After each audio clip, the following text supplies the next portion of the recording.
All right, here now with reaction, former acting Attorney General Matthew Whitaker, along with Fox News legal analyst Gregg Jarrett, is with us.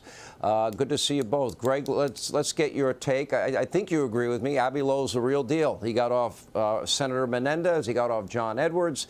He was Jared Kushner's lawyer. The guy is probably one of the top D.C. attorneys. So my question is, what is his strategy here? No, we'll do the public hearing, but we don't want to do the deposition part and maybe hand over information you're looking for us. Will that work? No, it's not going to work. Bluster, bravado, intimidation. You know, a subpoena, Sean, is an order. The law compels you to comply. You don't get to dictate terms. But as you say, Hunter Biden thinks he's special and above the law, so he's trying to avoid a deposition where tough questions by smart investigators who work for the committee members, they know the facts. They would confront Hunter with the truth about his corrupt schemes. Financial records don't lie. And the committee, to their credit, has amassed volumes of incriminating evidence of bribery, money laundering, tax fraud, foreign lobbying crimes. And look, if Hunter Biden lies under oath, that's even more crime. So that's the reason why he's demanding a public hearing, because he knows that probing questions are rare. Members grandstand with their speeches. But he also wants the usual Biden sycophants like Jamie Raskin and Dan Goldman to portray him as this poor victim of drug addiction who should be forgiven of his crimes. But, you know, addiction is not an excuse under the law. So the committee, I think, is absolutely right to reject Hunter Biden's demands. What is your take, Matt Whitaker? What is the strategy behind this, the legal strategy? Okay, we want the public hearing, but we don't want to do that deposition part that you're insisting on. And I imagine that would probably be requesting of documents and other information, wouldn't it?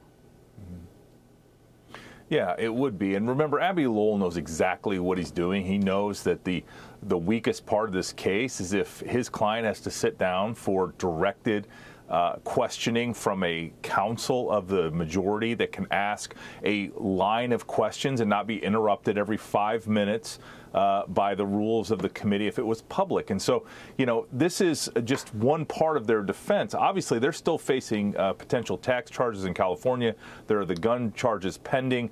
And, you know, it's going to be very interesting as I look at this whole thing. As you know, Chairman Comer mentioned Steve Bannon, and that reminds me of Peter Navarro as well, who were held in contempt, who were prosecuted by the DOJ. And so, you know, this is a high-stakes game where, you know, if they can't come to some agreement and he doesn't show up for that subpoena deposition, then he should be held in contempt and prosecuted by DOJ just like everybody else has been. Well, you're right. If we had equal justice and application of our laws, if justice was blind, but we have, in my view, a weaponized Department of Justice.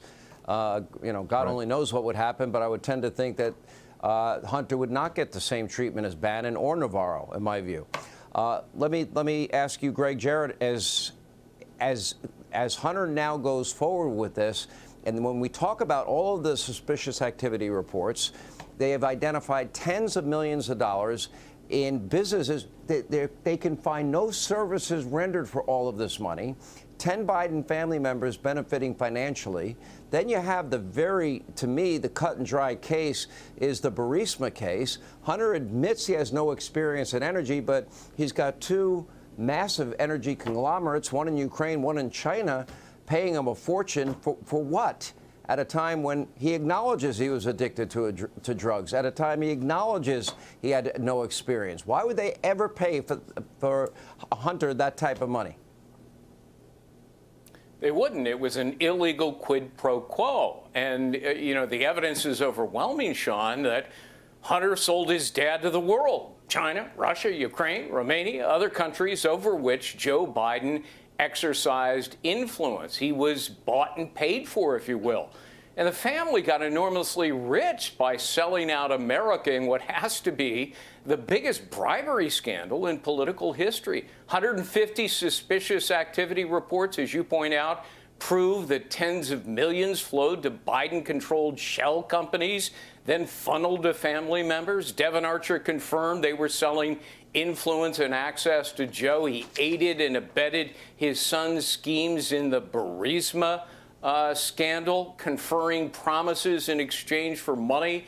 I mean, you don't have to show that Joe Biden pocketed a penny. It's still a crime under the bribery statute if cash goes to his family. And, of course, bribery is also an impeachable offense, Sean. Yeah. You know, Matt, it's not illegal to loan money, but there seems to be, as Chairman Comer was pointing out, a lot of loans going on here.